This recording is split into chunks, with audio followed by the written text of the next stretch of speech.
Meu nome é Neisa Regatieri, eu sou médica, minha especialidade é a radiologia e o diagnóstico por imagem, e eu sou professora da Faculdade de Medicina da Universidade de Brasília.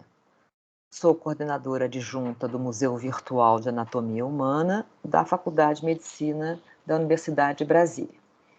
Nessa aula, eu vou mostrar imagens digitais de cadáveres de fetos fixados em formol a 7%, obtidas a partir de objetos museais pertencentes ao Museu de Anatomia Humana da Faculdade de Medicina da Universidade de Brasília.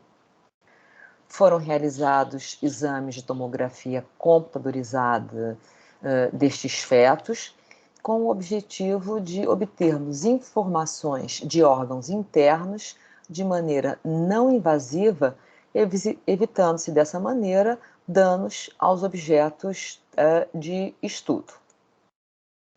O nosso primeiro caso é a imagem digitalizada de gêmeos chipófagos. Os gêmeos chipófagos também são conhecidos como gêmeos siameses. E o termo siameses teve origem nos gêmeos Shang e Eng, que nasceram no Sião, né, o antigo Sião, atual Tailândia, em 1811. E eles eram unidos pelo tórax. Os gêmeos siameses são caracterizados por estarem ligados por uma parte do corpo, tá?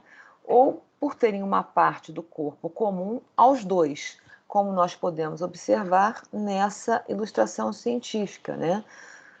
Produzida a partir de um exame de tomografia computadorizada. Aqui, nesses fetos, nós vemos um coração para cada fetinho, né?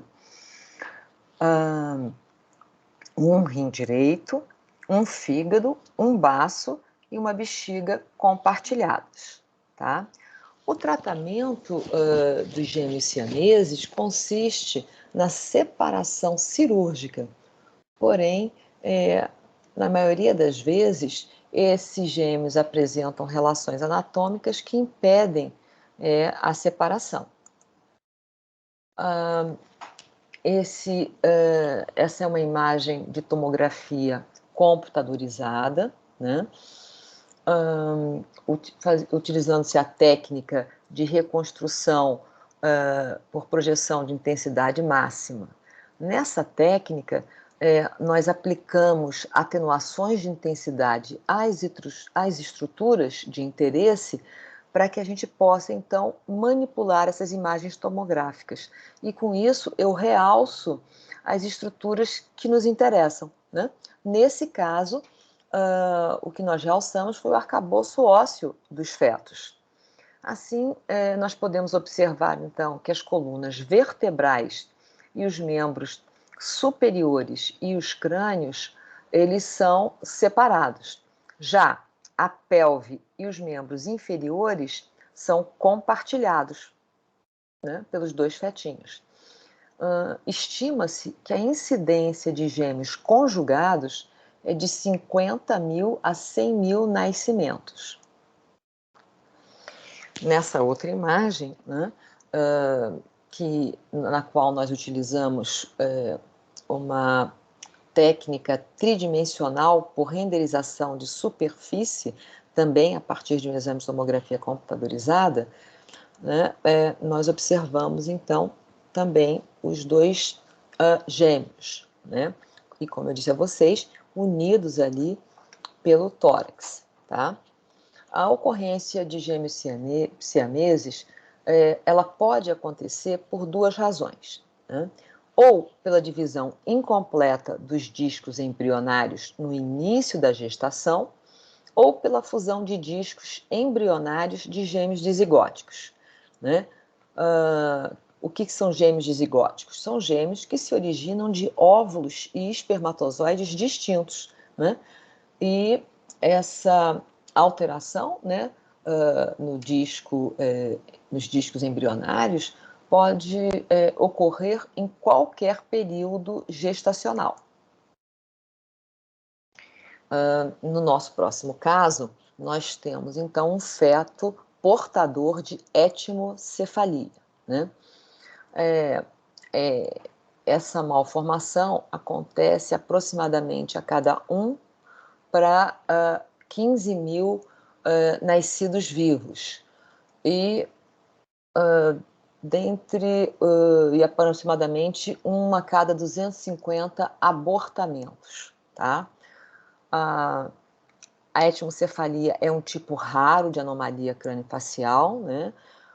Com alterações na linha média, e que se caracteriza pela presença de hipotelorismo, né? Arritmia ou ausência de nariz, estruturas nasais, e uma prosbóside na linha média, né? E eu vou mostrar a vocês melhor na próxima imagem, na qual nós temos esse zoom, né? Então, olha, como eu havia dito, essa etmocefalia, né, que é uma anomalia crâniofacial, né, mostra aqui para gente esse hipotelorismo. E o que é hipotelorismo? São olhos pouco espaçados, como nós vemos aqui. E quando nós vemos esse hipotelorismo, nós temos que suspeitar de uma malformação cerebral congênita rara, que é a holoprosencefalia. E ela resulta da separação incompleta dos 2 hemisférios cerebrais, tá? A prosbóside é também uma anomalia congênita rara, em que uma estrutura semelhante a um apêndice, né, anterior é vista projetando-se da linha média da face ou da testa fetal. A microftalmia, né, que é um globo ocular pequeno, e também, como eu disse anteriormente, existe a estrutura, a ausência de estruturas nasais, né, e isso a gente dá o nome de arritmia. Como eu tinha dito anteriormente, esses fetos apresentam uma holoprosencefalia, que é uma malformação caracterizada por graus variados de clivagem incompleta do prosencéfalo, né? Prosencéfalo é a parte anterior da vesícula cerebral do embrião, que mais tarde vai se subdividir em telencéfalo e diencéfalo. O telencéfalo é aquela estrutura que vai se diferenciar em hemisférios cerebrais, direito e esquerdo. E o diencéfalo é constituído de várias estruturas, né? Dentre elas o hipotálamo e a hipófise, tá? E o diencéfalo, ele age como um centro primário para o processamento de informações sensoriais e controle autonômico. Nesse outro slide, nós também vemos imagens, né, de reconstrução tridimensional de superfície por renderização, também de um exame de tomografia, mostrando, então, à esquerda de vocês, né, a cabeça do feto numa vista anterior, e à direita de vocês, uma vista lateral, né, mostrando, então, a prosbóside, né. A etmocefalia, né, também compõe várias anomalias, né, resultado de várias anomalias cromossômicas, que podem estar presentes em 20 a 67% dos casos. A mais comum é a trissomia do cromossoma 13. Né? A síndrome carrega um prognóstico muito ruim, com a maioria dos indivíduos não sobrevivendo além da vida intrauterina, né? Ou morrendo logo após o nascimento. Nessa ilustração científica produzida a partir de imagens de tomografia computadorizada, nós vemos, então, vias ópticas rudimentares, um pálato duro mal formado, a prosbóside e uma malformação encefálica, né, uma massa encefálica disforme. Essa ilustração científica foi obtida por meio dessa reconstrução sagital, né, de um exame de tomografia computadorizada. Devido à influência do encéfalo, né, nas estruturas vizinhas, nós observamos que defeitos primários do prosencéfalo frequentemente se manifestam com malformações faciais, né, sendo que a gravidade dessas malformações geralmente são proporcionais às gravidades das malformações cerebrais. Nessa outra imagem, então, nós também vemos reconstruções ósseas tridimensionais, utilizando-se então essa técnica de renderização de superfície, né? E à esquerda de vocês é uma vista anterolateral direita, e à direita de vocês uma vista anterolateral esquerda. Nessas imagens nós observamos uma cavidade orbitária única, denominada ciclopia, né, que se refere a uma malformação fetal rara, caracterizada por uma única fissura palpebral e uma única órbita na linha média.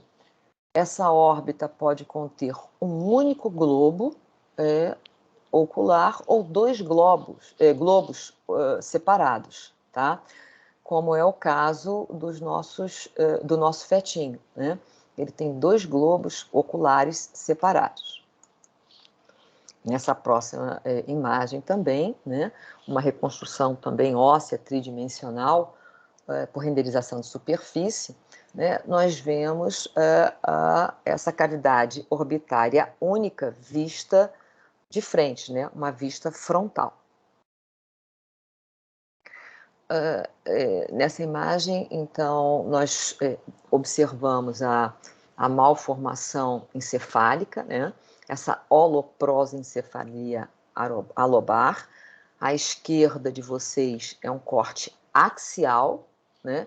E à direita uma reconstrução coronal, tá? A holoprosencefalia é uma malformação caracterizada por diversos graus de clivagem incompleta do prosencéfalo embrionário, que ocorre por volta da 5ª semana de gestação. A holoprosencefalia, classicamente, possui 3 subtipos reconhecidos, mas hoje em dia outras entidades foram incluídas no espectro da doença, tá? Na holoprosencefalia, né, desse feto, nós observamos o subtipo alobar, que é o mais grave dos 3 tipos, né? Ele se caracteriza por hemisférios cerebrais rudimentares fundidos, cavidade ventricular única e ausência de estruturas da linha média. O próximo caso é uma acrania, né? Essa é uma imagem digitalizada do nosso espécime, né? E nós podemos observar a ausência da calota craniana e uma massa encefálica disforme exposta. Essa é a forma mais grave de distúrbio do fechamento do tubo neural. Tubo neural é aquela estrutura embrionária que vai dar origem ao encéfalo e à medula espinhal, né? Esse diagnóstico de acrania, ele pode ser feito no período pré-natal por meio do exame de ultrassonografia. Essa é uma imagem de tomografia computadorizada, né, uma reconstrução sagital da cabeça do feto, né, e demonstra a ausência da calota craniana e essa massa encefálica disforme exposta, né? Essa imagem permitiu a realização da ilustração científica que nós estamos vendo agora, né? Então, ela demonstra essa ausência da calota craniana e essa massa encefálica disforme exposta. Aqui uma reconstrução tridimensional, também por renderização de superfície, né? Essa técnica também é obtida a partir de manipulação de uma imagem tomográfica, tá? E essa ausência da calota craniana, expondo essa massa cefálica disforme, ocorre pelo não fechamento do neuroporo rostral, né? Neuroporo rostral é a abertura anterior do tubo neural, tá? Isso acontece ali durante a terceira, quarta semana de desenvolvimento embrionário e determina essa ausência da calota craniana, que nós chamamos de acrania. Isso faz com que haja uma protrusão do parênquima encefálico para a cavidade amniótica, né? Nós chamamos então de exencefalia, e por fim, a destruição de grande parte do tecido cerebral pelo contato desse tecido com o líquido amniótico, levando então a uma anencefalia. A anencefalia resulta em morte fetal, né? Natimorto ou morte neonatal, né? Via de regra, o tronco cerebral e o cerebelo estão presentes, né, nesses fetos. Aqui, ainda, né, o mesmo caso, e demonstrando, né, esse slide demonstra uma reconstrução óssea tridimensional, também por renderização de superfície de um exame de tomografia computadorizada. Essa malformação, né, a acrania, ela ocorre em aproximadamente 3 casos para cada 10.000 gestações. Há um predomínio em fetos do sexo feminino e ela também está associada a diversas malformações. O próximo caso é o caso de um feto portador de meroanencefalia e fenda labial. A meroanencefalia é definida como uma ausência parcial, né, do encéfalo, tá? E aqui nós temos então a imagem digitalizada, né, desse feto de frente e de costas, tá? A meroanencefalia resulta de uma falha no fechamento do neuroporo rostral durante a 4ª semana de gestação. E, desculpe, como consequência, o primórdio do encéfalo anterior é anormal e o desenvolvimento da calvária, que é a parte superior do crânio, é defeituoso. Dessa maneira, o encéfalo do embrião fica exposto, né? Ou faz distrusão através do crânio, né? O que nós chamamos de exencefalia. Assim, o tecido nervoso ele sofre degeneração pela exposição ao líquido amniótico. Então, aqui nós temos uma ilustração científica, né, produzida a partir dessas informações obtidas por meio do exame de tomografia computadorizada, né?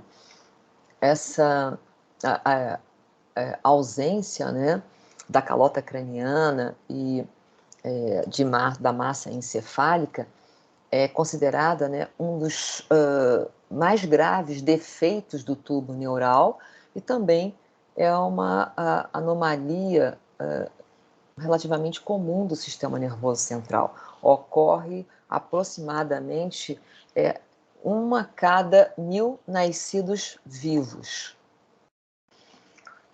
Nesse slide, nós vemos uma reconstrução de superfície tridimensional, por renderização de superfície, né?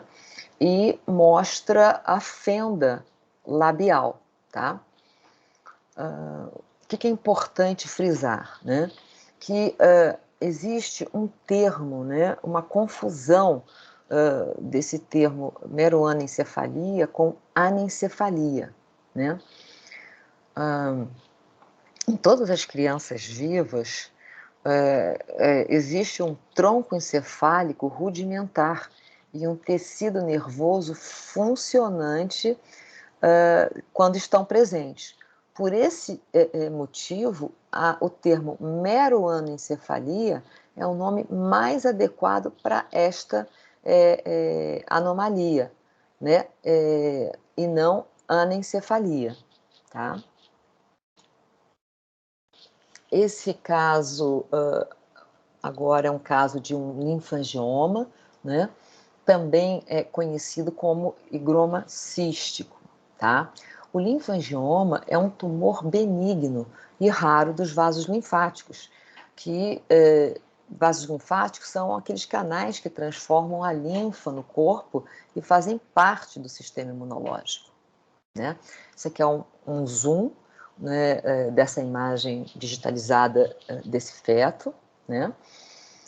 Nós vemos então o linfangioma, que pode ser encontrado em qualquer lugar do corpo, porém ele é mais comum, o seu local de acometimento mais comum é a cabeça e o pescoço, né? Acontece aí, quando nós temos um linfangioma, esse local é acometido em 50% a 70% dos casos, né? Ele é mais raro nas extremidades. A sua incidência é em torno de 5 a 6% dentre as lesões benignas encontradas em crianças e adolescentes.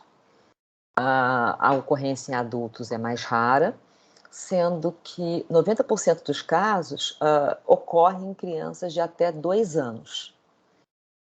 Estudos epidemiológicos não mostraram predileção da doença por grupos étnicos ou por gêneros, né? Nessa ilustração científica, nós vemos então o que é o linfangioma, o higroma cístico, né? O que se acredita é que essa malformação ocorra na embriogênese dos vasos linfáticos, né? Histologicamente, são observados vasos linfáticos dilatados, com diâmetros variados, e o endotélio, né, que é aquela camada celular que reveste o interior dos vasos, essa camada celular ela é achatada, tá? Aqui, então, uma reconstrução, né, de uma imagem de tomografia computadorizada, utilizando-se a técnica de projeção de intensidade máxima, né, onde nós observamos bem as estruturas ósseas, né, e essa massa de partes moles disforme, né, que é o higroma cístico. A ocorrência dessa malformação pode ser isolada ou ocorrer ainda em associação a outras malformações embrionárias. E quando isso acontece, elas estão ligadas a alterações cromossômicas. O nosso próximo caso é um fetinho portador de gastrosquise, né? Então, essa é uma imagem digitalizada desse feto portador de gastrosquise. E o que é a gastrosquise? Ela é um defeito, né, da parede abdominal, ventral, né, da parede abdominal anterior, que vai levar, né, à extrusão das vísceras abdominais para a cavidade amniótica, né? Essas vísceras, essa cavidade amniótica, ela é delimitada por uma membrana que envolve o embrião e que contém um líquido em seu interior, o chamado líquido amniótico, tá? Então, esse defeito da parede abdominal, que é para-umbilical, né, está ao lado do umbigo, ele ocorre mais comumente à direita do cordão umbilical, né, e esse cordão umbilical ele é normo-inserido, ou seja, está inserido na sua localização usual, correta, tá? O que acontece, então, na gastrosquise? O intestino é exteriorizado, ele apresenta um defeito de rotação e de fixação na parede abdominal posterior.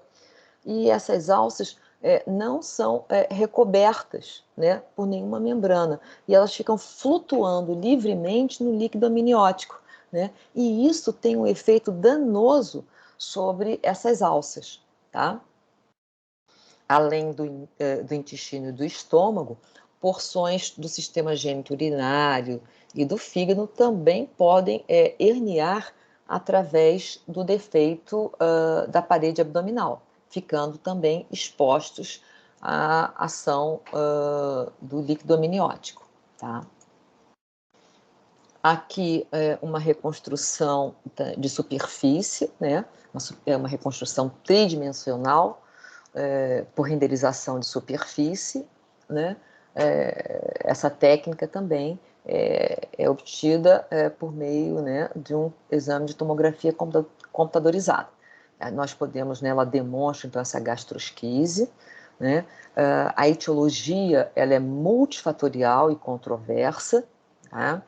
A sua incidência é de aproximadamente 1 para cada 2.000 nascimentos e é maior em gestantes jovens e em conceptos do sexo masculino.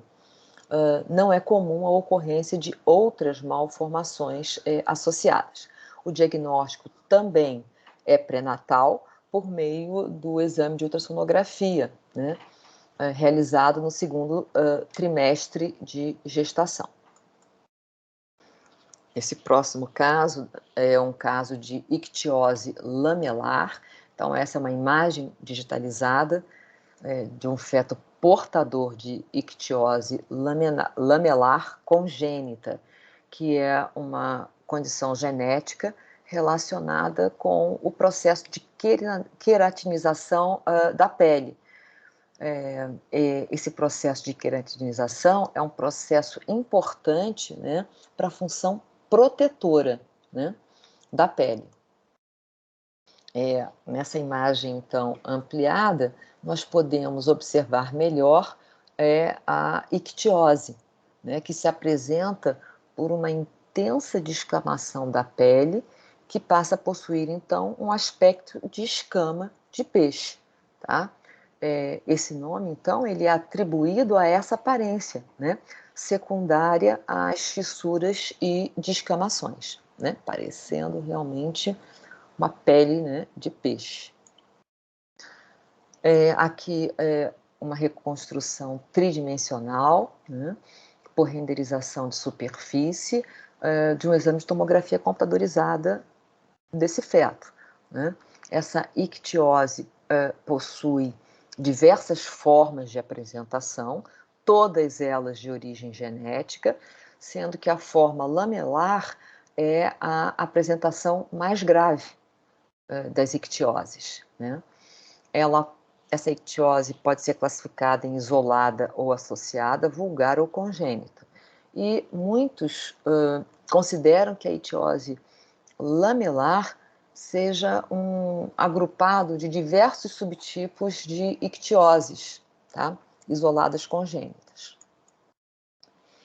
O nosso próximo caso é um feto portador de sindactilia, TALIP equinovaro e fenda labial. Então, aqui nós temos essa imagem digitalizada, tá? A sindactilia é uma anormalidade embriológica que resulta numa união visível, né, entre os 2 ou mais dedos das mãos ou dos pés. Essa fusão ocorre tanto em partes moles, né, ela pode ser apenas nas partes moles dos dedos, como também pode ocorrer uma fusão óssea, né, chamada sinostose, né? A fenda labial é uma abertura que começa na parte lateral do lábio superior e que é conhecida popularmente como lábio leporino, né? E TALIP equinovaro é o pé torto congênito, idiopático, né? Que é uma alteração do sistema musculoesquelético, tá? Essas alterações não se restringem só ao pé, mas eles envolvem todo o sistema musculoesquelético abaixo do joelho. O diagnóstico do TALIP equinovaro é um diagnóstico clínico, sendo que essa característica, essa posição anômala do pé, ela não pode ser revertida, né? Independentemente da manobra que eu realize, tá? o tratamento é iniciado após o parto e ele visa a correção dessa malformação. A primeira linha de tratamento envolve reabilitação com exercícios, imobilização do membro na posição correta e, em caso de insucesso terapêutico, a correção cirúrgica está, então, indicada.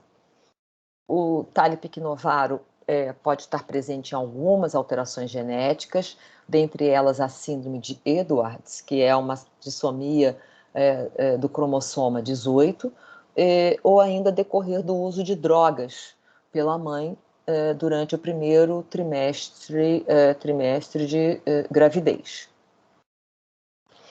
Aqui, nessa imagem, nós vemos uma reconstrução tridimensional por renderização de superfície de um exame de tomografia computadorizada, demonstrando a fenda labial, né?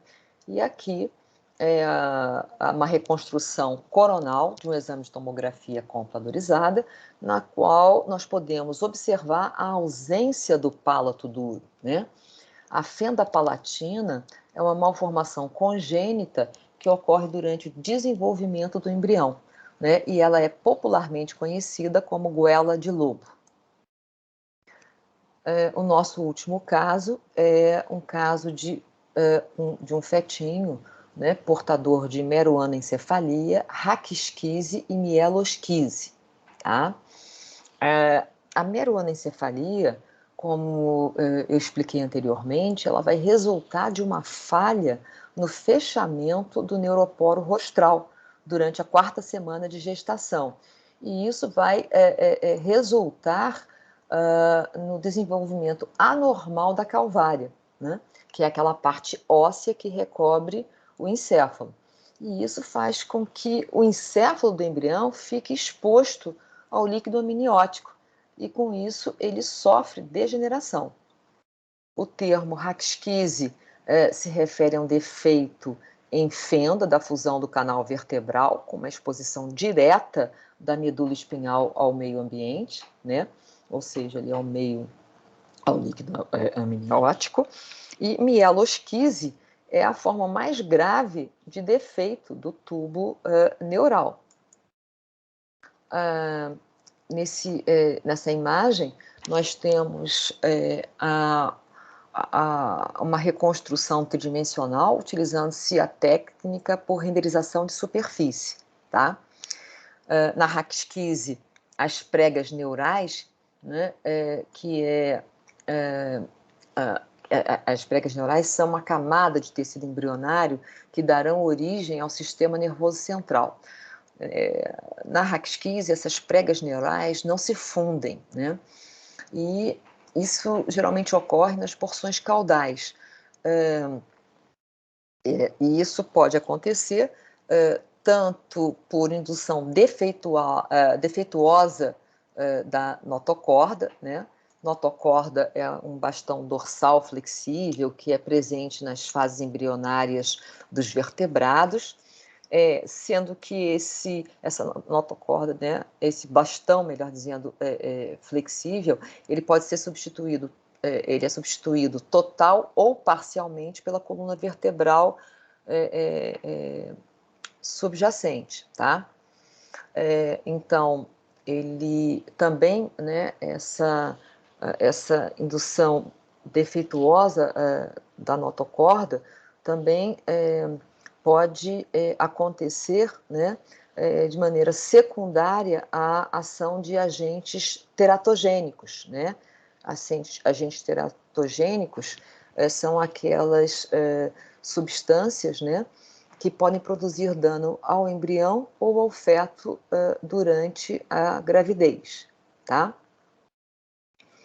Então, como eu estava dizendo, essa alteração, ela pode acontecer tanto por essa indução defeituosa da notocorda, né, pela notocorda, né, desculpe, sobre as células neuroepiteliais das pregas neurais.